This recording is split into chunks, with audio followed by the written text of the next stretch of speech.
educational climate with a focus on students' test scores and teacher accountability tied to students' test scores and a focus on teaching to the test, how do educators establish and maintain learning environments based on principles derived from the learning sciences versus instructionism? We're referring back to the table 1.1 in the Sawyer reading. So, I think accountability is important. I don't think testing's not going away. I think we all know that. We know that, and I'm not sure we want it to. There's actually evidence that shows that testing actually is a good part of the learning process when done right. Now, we could get into done right. I'm not going to touch that at the moment. But so in an ideal world, we wouldn't be teaching to the test. We'd be testing to the teaching that we're doing. That is, we would actually derive the tests in ways that are compatible with the teaching. And that's a huge challenge, especially if we're starting to talk more and more about individualizing the learning. Well, now, do you have individualized tests for each child? How do we then really understand and track whether or not the teaching is effective? If we leave it open to the idea that, well, every child learns differently, so wherever they get is where they get, and great, I don't think we're going to go there. I do think that from the science of learning standpoint, one thing that we need to start thinking about is what does it mean to really measure learning? And I think that's an incredibly difficult question, and one that we don't want to start at the level of schools and curriculum to answer that. I think we want to step back and say, what does it really mean to measure someone's learning? Do we need new approaches that measure learning trajectories? How can we even begin to do that?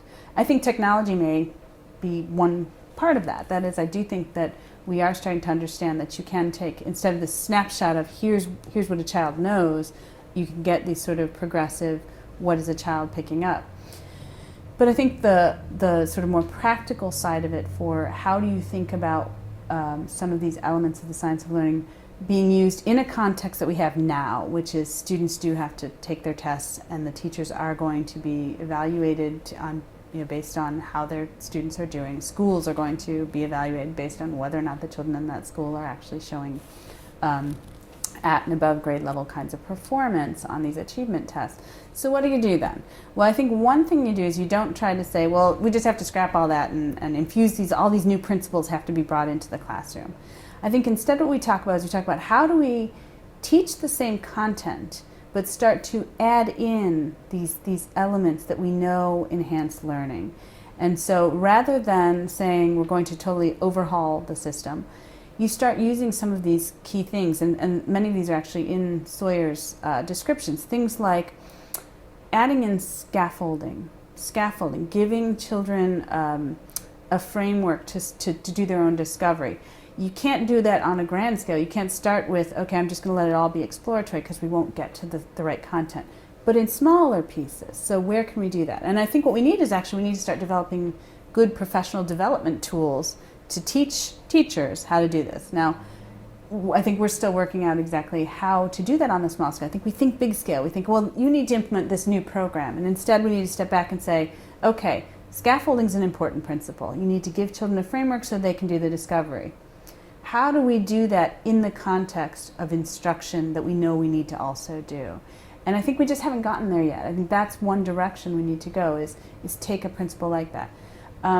Some of the other very basic principles, such as reflection, there's a big advantage to convincing teachers that yes, you have a certain amount of material to get through, but if you can get through part of that and leave this window to have the students do their reflection, I think that that's sort of one approach. And again, it's going to require professional development, and with so many things, there's going to be resistance to it for good reason. They have a lot of stake in whether or not that they can get these children through their tests. But the other approach is to actually engage other stakeholders in this process too. So an emphasis on what is the role of the parent in the learning process. So children nowadays go home with their homework, and I certainly think that teachers are encouraging parents to engage in the homework process. Is there a way for us to improve that side of things and get some of these skills, such as the scaffolding and the reflection, to be built into the out-of-school activities? And if it can't be parents, what about some of these community-based organizations and after-school activities? Can we get some of these known tools into some of those settings to enhance what's going on during the school day. So sort of help the teachers by offsetting, some of that work to outside of school, if at all possible. I think we need the evidence to show that that actually will work. I think there's bits and pieces. I think we don't have the full picture yet, and that's the onus is on the researchers to actually start to establish that those things will work. But I think these ideas of, rather than big overhauls, which I think we'd all love to see, right? We'd all love to see a huge revolution in how we do education. But I think instead taking these small bits and inserting them where we can. Things as simple as putting manipulatives in children's hands during the instruction may actually be the kind of thing that is a scalable and cost-effective way of potentially doing these kinds of things. Do we have evidence that works? Well, again, we're getting there. And I think the more we can build the evidence for it in the research, the more likely we are to then be able to roll those things out and engage teachers and convince them that maybe this is something they could try. And my guess is that they probably have great ideas for ways to do that, but haven't had the tools or the evidence to actually implement that. And so giving the support to the teachers, getting to administrators and understanding. Again, this comes down to disseminating some of these ideas. I think we can still teach to the test, because we kind of have to, on some level, teach to the test. But I think we want to do it in a way where the teaching itself is more organic and leads to the test outcome. So instead of thinking, how do I get to this test, think about what is it these kids really need to learn and what's the best way for them to get it, and let the organic process then lead to the test. And I do think we need to really revisit this whole issue of how we do testing and what is the real goal of the testing. And that I do think is on the radar of many people in learning sciences. And so I don't think that's not being ignored. But I think that in the meantime, infusing these tools in small ways is probably the stronger approach. And we need to evaluate whether or not that is going to be effective. If the only thing that's effective is the massive overhaul, we need to know that too. And we need to figure out how then to work with that. But I think these bits and pieces, this idea of developing tools that run through the current curriculum rather than brand new curricula that incorporate these things. So having thought about the answer that you just provided us in regards to how we might make learning more organic, to use your term, are there any additional ways that you think can help education professionals be more practical about doing that? So again, based on your expertise and experience, are there any other or more specific recommendations you would make for practitioners with a primary focus on being in an urban or a rural area to get this authentic practice into how they are conducting business and structuring learning for their students?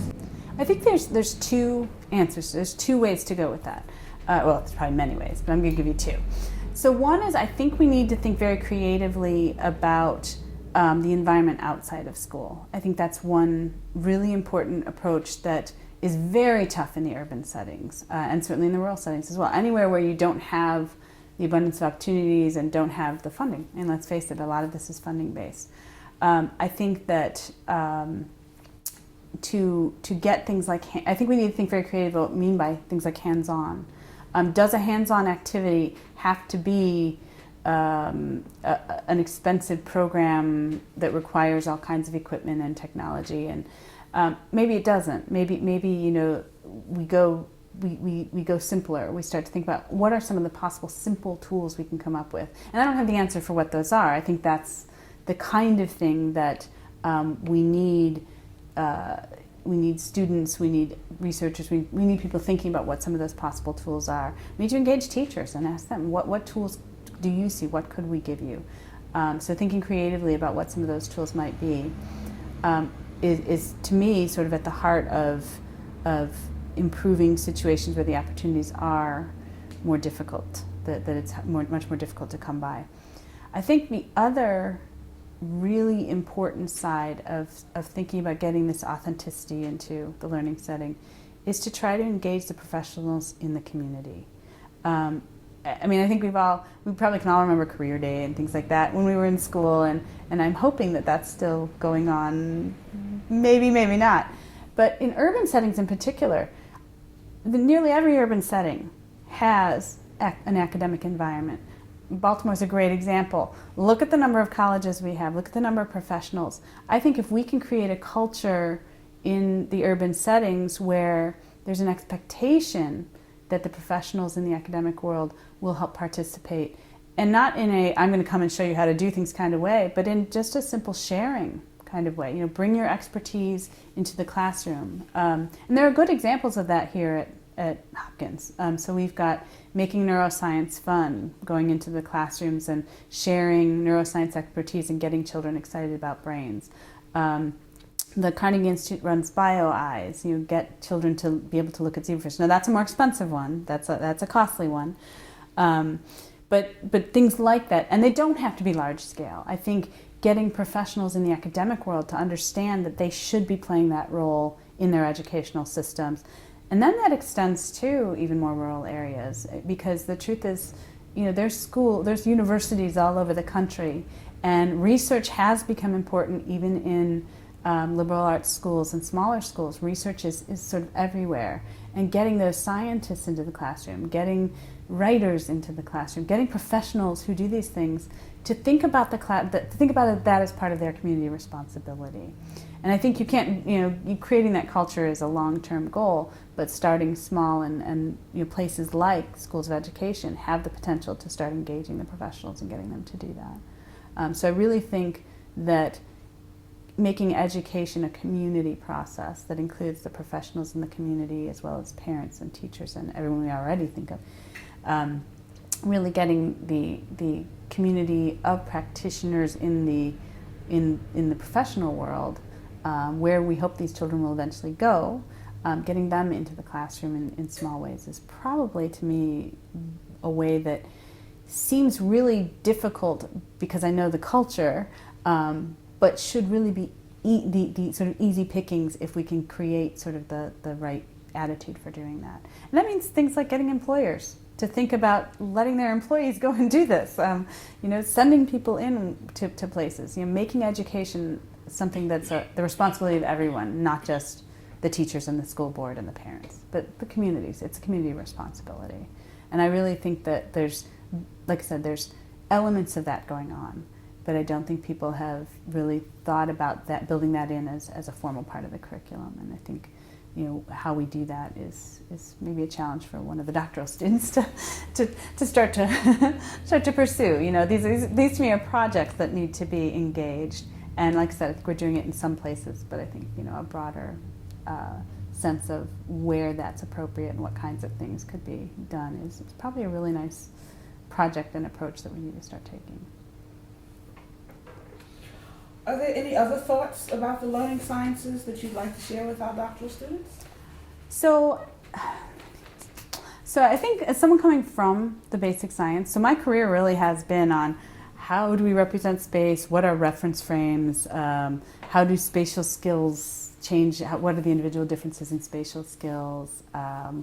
We look at learning styles, but very much in a navigational context. So I'm really coming from a world where I haven't been in the classroom, I've been in the lab. And entering now into this era, what I consider this new era of the science of learning broadly defined, I think what I would leave students with is the idea that it used to be the case that we really carved up the world into learning science that was practice-based, and then this science of learning that was sort of basic science. And now that we've started to recognize the need to really cross that, eliminate those borders and cross over, I think one of the big goals is to really develop the notion that the science of learning is not just the science of learning, it's really the science to practice. That is at the heart of where we need to be to make a science of learning that is going to be effective, that's really going to enrich the world for the learner. And I think that it's among students where we can where we have the most promise of creating that culture. That at the faculty level, there's a lot of history ingrained, and the culture is not necessarily one of interdisciplinary activity. I will say, there is interdisciplinary activity among scientists who study basic science on different topics. What we need now is to consider the scientist in a much broader term and really think about this science to practice. I want to stress that it's a bidirectional relationship. It's not science informing practice and how do we get our science to inform practice, and it's all about scientists telling practitioners what to do. That really the give and take between the scientists and the practitioners is what's important for the science of learning, and that basic scientists have just as much to learn from practitioners as practitioners do from scientists. And so creating that culture among our graduate students and hopefully influencing the culture among faculty probably is, to me, the strongest message we can send to someone who wants to understand the science of learning. So really don't just talk interdisciplinary and recognize, but really play the game in the interdisciplinary, inter-approach science to practice world. Thank you, Dr. Shelton. We're very happy that you joined us today and you shared your experience and expertise with a focus on the learning sciences. Thank you.